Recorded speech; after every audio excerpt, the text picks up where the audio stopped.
দিল্লির মেয়ে তৃপ্তি ডিমরি এখন বলিউডের সবচেয়ে আলোচিত নাম। অ্যানিমেলের পর থেকেই তাকে নিয়ে শুরু হয়েছিল উন্মাদনা। আর এবার ও রোমিও দিয়ে যেন সেই আগুনে ঘি ঢেলে দিলেন তিনি। মাত্র 5 দিনেই 40 কোটির বেশি আয়। এখন প্রশ্ন, 50 কোটির মাইল ফলক কি হাতছানি দিচ্ছে? ভালোবাসার মৌসুমে যখন রোমান্টিক ছবির ভিড়, ঠিক তখনই পরিচালক বিশাল ভরদ্বাজ হাজির করলেন এক অন্ধকার প্রেমের গল্প। বিশাল ভরদ্বাজ মানেই ধূসরতা, মানসিক টানাপোড়েন আর আপোষহীন ভীষণ।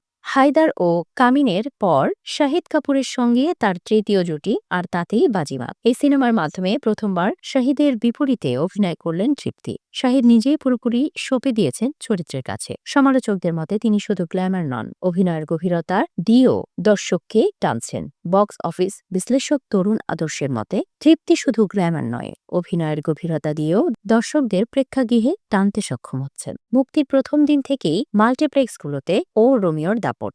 5 দিনেই আয় 40 কোটির বেশি। বিশ্লেষকদের ধারণা, এই সপ্তাহ শেষ হওয়ার আগেই 50 কোটির ক্লাবে ঢুকে পড়বে সিনেমাটি। সমালোচকরা এখন তৃপ্তিকে বলছেন বলিউডের নতুন গোল্ডেন গার্ল। তার স্ক্রিন প্রেজেন্স, আত্মবিশ্বাসী অভিনয় আর শাহিদের সঙ্গে রাসায়ন সব মিলিয়ে দর্শকদের মন জয় করছেন তিনি। তৃপ্তি নিজেও জানিয়েছেন, এই বছর আমাকে দর্শক বিভিন্ন রূপে পর্দায় দেখতে পাবে। প্রতিটি চরিত্র হবে আলাদা, অর্থাৎ চমক এখানেই শেষ নয়।